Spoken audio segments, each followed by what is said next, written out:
showing sympathy towards ruthless bankers who delivered nothing but misery to small and medium-sized businesses would be a terrible mistake.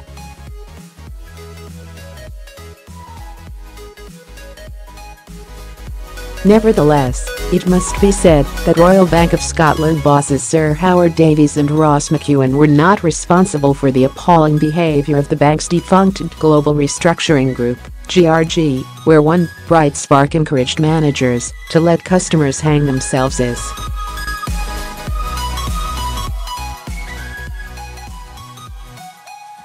Most of the executives responsible for disgraceful treatment of clients have flown the nest, and remarkably, some of the most senior are working at the highest level at another UK bank.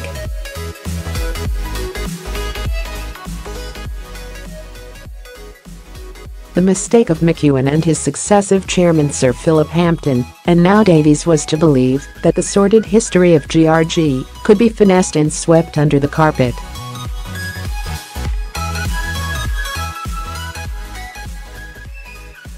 McEwan, who must wish he had gone off to Australia last year, admits that it was not right when he claimed in 2014 that the vast majority of firms handled by GRG had been turned around.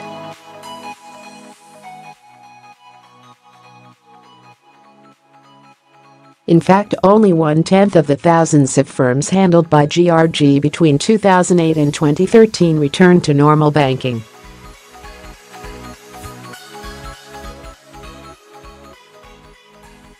If RBS were any other bank, one might question whether McEwan could weather the storm.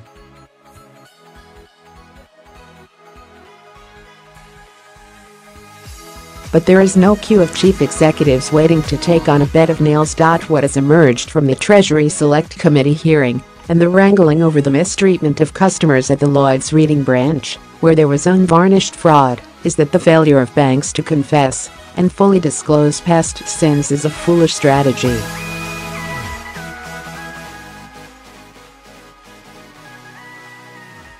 It has prolonged the agony and disaffection. RBS now says the regulator, the Financial Conduct Authority, should release the full report by investigators promontory and finally identify conclusively the offending parties.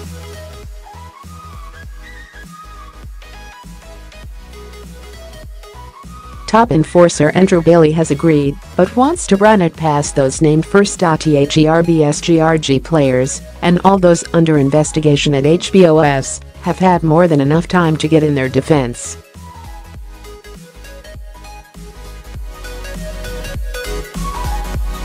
For the sake of victims, there should be no more delays. When Reuters was sold to Canada's Thomson in 2008 for £8.7 billion on the eve of the credit crunch, the news agency's terminals and financial information activities were the jewel in the crown.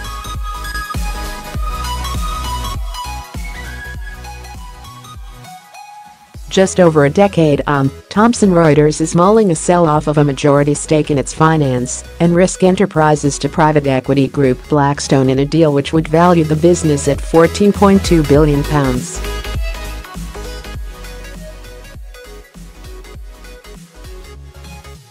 Buying Reuters on the eve of the financial crisis may not have been the smartest thing the Thomson family has done, especially as it struggled with its technology and has found it tricky to compete with Bloomberg's dominance of trading chat lines.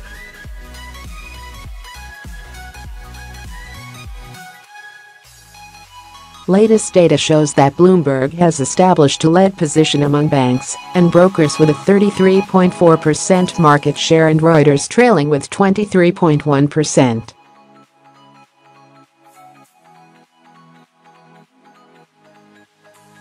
The bigger question for Thomson Reuters, which earns as much as 50% of its income from terminals and analysis, is what happens next.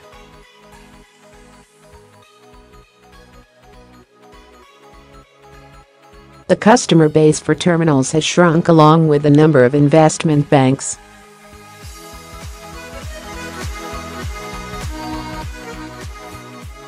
There have been a number of mergers among asset managers. Aberdeen Standard Life comes to mind, and the introduction of European rules, awful MiFID II, has changed the economics for investors buying research.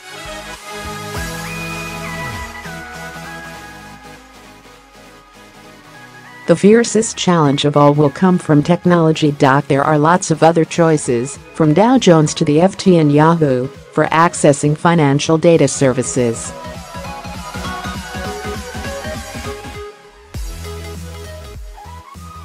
In much the same way as terrestrial television has been disrupted by streaming and online rivals such as Netflix, so it looks likely that newer fintech and streaming technologies will render much existing screen equipment irrelevant.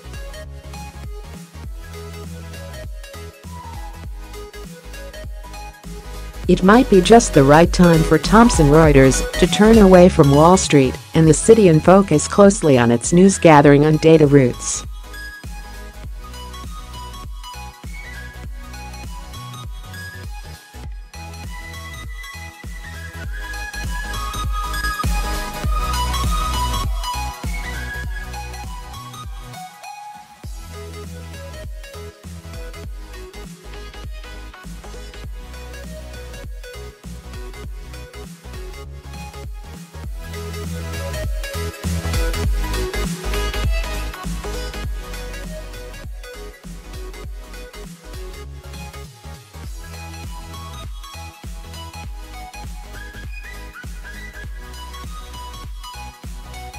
Stuck on the runway perhaps,